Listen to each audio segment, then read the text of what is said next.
سلامونه او نیکې هیلې هیلهمند یم چې جوړ او روغ اوسئ. نن تاسو ته د ټاپي پروژې په هکله باندې خبرې لرم چې ټاپي پروژه زموږ په خیر ده او دا ولې ودرېدل او څه رقم ګټې څومره ده. د دغه ټولې خبرې نن د ټاپي پروژې په هکله باندې تاسو ته کومه. انشاءالله چې تاسو د ټاپي پروژې په هکله باندې به هم سر خلاص سئ او دا چې اوس دپاره د ټاپي پروژې دپاره څومره نور خطرونه پیدا سوي دي هغه باندې به هم تاسو خبر سئ. دغه ویډیو که تاسو د افغانستان اوسني حاکمانو ته هم وسپارئ، انشاءالله چې دغه ویډیو به د افغانستان د ولس په خیر واوسي او ډېر ښه پوهاوی. زه انشاءالله چې کوشش کوم چې ښه پوهاوی په دغه پروژې په هکله باندې حاکمانو ته هم ورسېږي او ټول ملت ته ورسېږي چې دغه پروژه هر څه ژرتره باید شروع سي. یعنې که ځان پکښې کوسو دا پروژه موږ د لاسه تللې ده او دا به د ټول عمر دپاره بیا موږ به د دې پښیماني وباسو. نن ځو د ټاپي پروژې په هکله باندې خبرې کوو چې دا پروژه د کوم ځای شوه او څه رقم دا پروژه شروع شوه او ولې اوس بنده ده. ځو په درس ته ځو او اضافه خبرې نه کوو. ټاپي پروژه چې د ترکمنستان، افغانستان، پاکستان، هندوستان دی او دا یو د ګاز پایپ لاین دی چې د ترکمنستان څخه شروع او هند ته رسیږي. اصلي هدف د ترکمنستان چې دی دغه ګاز هند ته رسول دی، مګر دا چې پر افغانستان باندې دا پایپ لاین داسې تیریږي او په پاکستان باندې بیا هند ته ځي. دلته افغانستان کې حدودا 800 کیلومتره چې دی دا په افغانستان په خاوره کې دا پایپ لاین تیریږي او ټوله مساحت د دې پروژې چې دی هغه 1800 کیلومتره دی. یعنې دا 1000 نور کیلومترونه چې دي دا په درې هیوادو باندې تقسیمیږي چې هر یوه ته نهایتا بیا په پاکستان کې هم 500 کیلومتره دی او د نورو هیوادو ته 1.5 کیلومتر په هر هیواد کې دی. او د دې پروژې اصلي بودیجه چې ده د بانک جهاني بانک چې نړیوال بانک د راپور په اساس باندې 2.7 میلیارده ډالره تخمین شوې ده چې دغه پروژې په اساس باندې دا دومره سرمایه ګذاري باید وسي چې تر څو د پایپ لاین د ترکمنستان څخه هند ته ورسېږي. اوس دا ستونزه دا ده چې دغه پیسې پخوا نړیوال بانک ویله چې موږ یې تمویلوو، اوس نړیوال بانک وایي چې دا موږ نه تمویلوو، ځکه چې هغه ډونران چې پخوا یې غوښتل چې په دې پایپ لاین باندې سرمایه ګذاري وکړي، اوس هغه ډونران زړه نازړه دي، ځکه په افغانستان کې د دې پروژې امنیت په صحیح ډول باندې نشته او که دا افغانستان صحیح وساتل سي، مګر په پاکستان کې د دې امنیت ساتل چې دی غیر ممکنه ده، ځکه چې پاکستان دولت خپل په ځمکه باندې تر صحیح ډول باندې کنټرول نه لري او هغه که خدای مکړه دغه د ګیسو پایپ لاین کې اور واچول سو یا انفجار ورکول سو، دا یو ډېر لوی ناورین هم د نړۍ په سطحه باندې جوړولی سي، ځکه چې دا ګیس چې دی دا که یو ځلې هم وچاودی دا تر څو چې دا ژر تر ژره کنټرولیږي دا ډېره منطقې خرابوي او دا هینو لکه اتمي بم دی. دا چې یو انفجار یې وکړي تاسې وګورئ کپسول به ورته واچوئ، کپسول وچوئ چې کپسول سره څه کېږي. نو دا ډېر خطرناکه پروژه ده او د اوس د امنیتي اساس باندې زیاتره ډونران چې پخوا وه هغه ډونران اوس زړه نه ښه کوي او په دې باندې سرمایه ګذاري نه کوي. بیا دا په دې بل پلان کې د نړیوال بانک وویله چې دا 10 میلیارده سوه او د 10 میلیارد لپاره تر څو د دې امنیت د ساتلو لپاره باید نفر وساتل سي تر څو دا پروژې ته خطر جوړ نه سي او دغسې پاکستان او افغانستان هم ورسره موافقه وکړه چې موږ دا کار منو.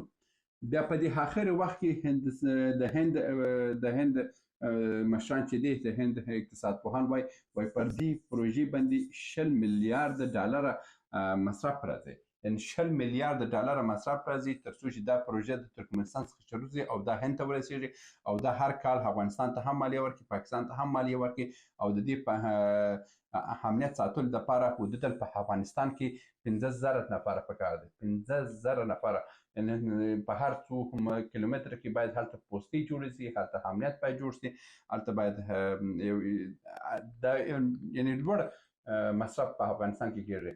15,000 نفر چې یوازې د امنیت لپاره اوسي، نو تاسو فکر وکړئ چې د دې د نور کارګران څومره وي او مصارف یې بیخي ډېرېږي.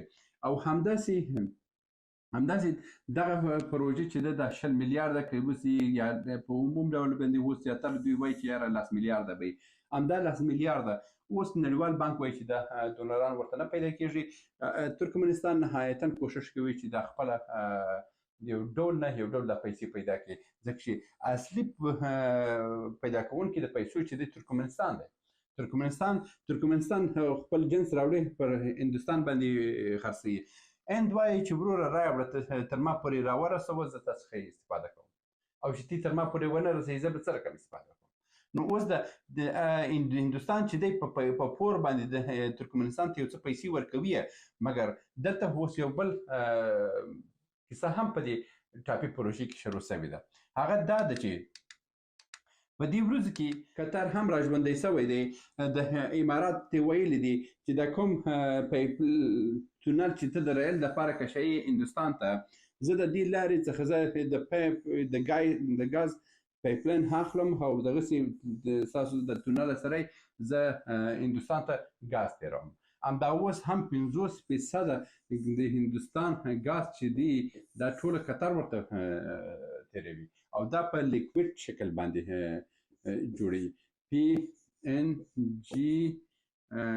PNGL دی په همدې ډول باندې یو څه دی چې د اوبو په شکل باندې وړي او بیا هلته دوی پروسس کوي، هلته به ګاز تبدیلوي. او د هند لپاره دا ډېر مصرف پرېږدي چې دا لکه اوبه یې راوړي او هلته هغه یې بیرته په ګاز باندې تبدیل کړي. نو زیاتره هندیان په همدې فکر کې دي چې یا د ټاپي څخه دا ګاز راوړي او یا د قطر څخه. اوس قطر ته پخوا لاره اوږده وه، قطر دا فکر کولو چې موږ به دا هغه د دوحې پلان و چې موږ تاسو ته د ایران د طریقه همداسې پایپلاین کشوي او په پاکستان باندې همداسې وړو تر ډیلي پورې رسوي. خو هماغه په پلان باندې چې پخوا هم قطریان پر دې باندې ولاړ چې موږ په همدې ډول باندې سره کار کوو، خو هند په دې باندې ناراضه وي. ناراضه په دې وي چې پاکستان ورته سرخوشۍ جوړوي. پاکستان په هر ډول نه اوسي یو خپل تر ګټې تیر دی، ځکه چې د انګلستان مستعمره ده او انګلستان نه غواړي چې دلته په اسیا کې تجارتي سیستم فعال شي او سکتور فعال شي، پرمختګ وشي. او که اسیا فعال شوه اروپا خو ولاړه تباه شو. نو په همدې حمله باندې پاکستان د انګلستان مستعمره ده او دوی غواړي چې دغه دلته په هند کې دلته یو نوی پرمختګ رانیسي. او دا د قطریانو پلان و. مګر د قطریانو دا نوی پلان چې اوس جوړیږي دا پلان باندې دا بهترینه پلان دی او دا هند هم ورسره موافقه دی چې تر ټولو امن لاره ده د کوم ریل چې د امارات څخه ځي او دا په قطر باندې قطر هم خپل ګاز ورته اصلي. په همدې حمله باندې ترکمنستان څو وخت مخکې هم خپل وزیر خارجه وزیر راواستوی افغانستان ته، د امیر خان متکي سره هم لیدنه وکړه چې تاسو په دغه پروژې باندې کار شروع کړئ او دا پروژې ژر فعاله کړئ. اوس زموږ دپاره څه ده؟ زموږ دپاره دا ده چې ژر تر ژره باید د ټاپي پروژې کار شروع کړو، تر څو دغه پروژه اوس راغلی حسن دلته تر د ترکمنستان د مرز څخه رسېدلې ده. اوس دا موږ باید نهایتا کوشش وکړو ژر تر ژره دا خپل تر خاورې تېر کړو. او دا چې د خپل تر خاورې تېر کړو هاخوا ته پاکستان به هم یو څه کار وکړي، داسې نه دی پاکستان هم یو څه پیسو ته ضرورت لري چې ورسول بیا دوی هند ته رسي. دغه پروژه ژر تر ژره شروع کړئ. قطریانو که خپل پایپلاین هند ته ورسولو، د دنیا په سطح باندې دوه مارکیټونه ډېر خاص مارکیټونه دي، په دې باندې ښه پوه شئ. یو هند مارکیټ، بل چین مارکیټ. دا هغه دوه هیوادونه دي چې هر هیواد نفوس تر اروپا ډېر دی. او د ګاز په خاطر باندې زه تاسو ته وایم په اروپا کې ګاز دومره نه استفاده کېږي لکه د هند په چین کې چې استعمالیږي، ځکه چې د جرمني چې د اتومي انرژي لري، یعنې برق یې د اتومي برق دی، انګلستان اتومي برق دی، او همداسې ډېر هیوادونه په اروپا کې دوی د اتومي برق څخه استفاده کوي. او په هر کور کې هم چې ولاړ شي دغه ټول کار دار و ندار ټول په برق باندې دی. همداسې په اسټرالیا کې، په امریکا کې دوی زیاتره په اتومي برقو باندې اتومي برق څخه استفاده کوي. هغه مصارف هم کم دي او ډېر دوامداره دی. د مثال په ډول باندې تاسو دومره یورانیم واخلئ بس 100 کاله تاسو برق تولیدوي. نو د اتومي برق دوی لري. نو یوازینی مارکیټ چې اوس په دنیا کې د ګاز لپاره دی هغه هند دی او چین دی. زیاتره هیوادونه کوشش کوي چې دې مارکیټونو ته ورسي. د چین مارکیټ چې دی هغه روسانو خپل ورته رسولی دی، پایپ لاین ورته کش کړی دی، هم تیل ورته رسوي، هم ګاز ورته رسوي، ټول شیان دی او یو څه هم خپله چین هم لري. مګر هند چې دی په دومره وسعت سره هیڅ شی نه لري بیچاره. هندیان مجبور دي چې اوس یا د قطر څخه استفاده وکړي یا د ترکمنستان څخه. او ترکمنستان چې دی دا داسې یو هیواد دی چې په یو داسې سیمه کې پروت دی چې که د دغه ګاز همدغه خپل ګاز یې که پر یو ملک باندې خرڅ نه کړه بل دی هیڅ شی هم نه لري. اوس د هاموس سیند که موږ ورباندې بند کړو او د دې هغه پنبې او شانمیان چې هغه هم بند شوه، د ترکمنستان اقتصاد په زراعت او په همدې ګازو باندې ولاړ دی، بل شی نه لري د ترکمنستان.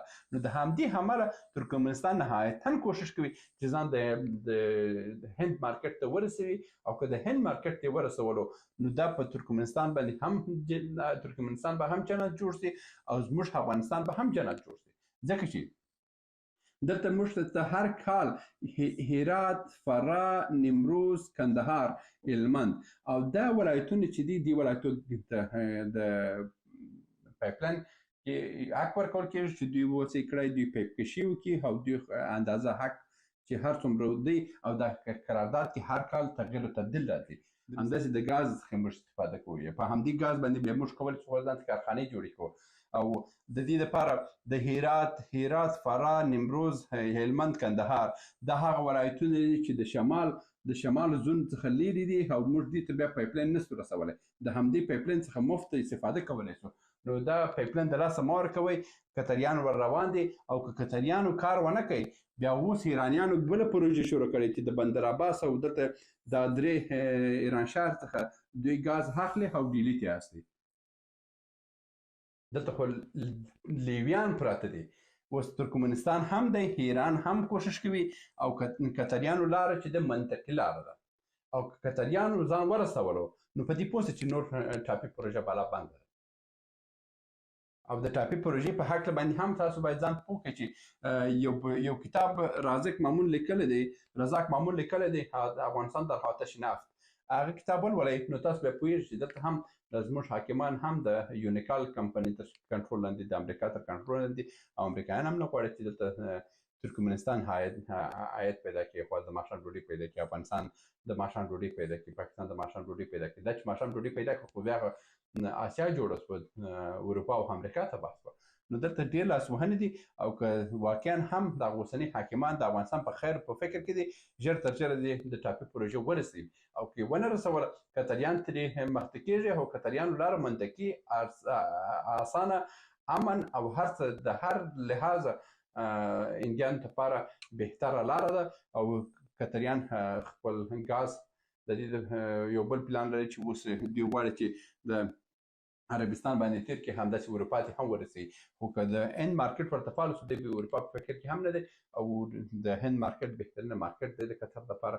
د همدې امله تاسو ټول څخه هیله کوم چې اوسني حاکمان په دې باندې پوه کړئ چې د قطر د پلان په هکله باندې خپل مطالعه وکړي، د ایران د پلان په هکله باندې خپل مطالعه وکړي او دا دوه دنې په د دې دوه پروژو په هکله که تاسو خپل مطالعه وکړه نو تاسو پوهیږئ چې موږ په ډېر بد وضعیت کې یو. یعنې ډېر حساس وخت دی او که مازې کې دغه سالنګري مو وکړه او دا پروژه پاتې شوه د ټول عمر دپاره پاته ده. ګوره 2 میلیارده ترانسپورټي ټکس دی او نور د ګاز څخه هم استفاده کوو چې هرات دی، فراه دی، نیمروز دی، هلمند دی، کندهار دی، دې ولایتونو ته موږ شمال څخه هم بیا ګاز نشو رسولی، ښه مفت ګاز دی، واخلئ استفاده وکړئ او افغانستان جوړ کړئ. نو دا و د ټاپي پروژې په هکله باندې خبرې. هیله مند یم چې ستاسو د پام وړ ګرځېدلې اوسي. په راتلونکي ورځو کې به هم نور اقتصادي پروژو په هکله باندې خبرې به وکړو. تر بیا هم په الله سپارم.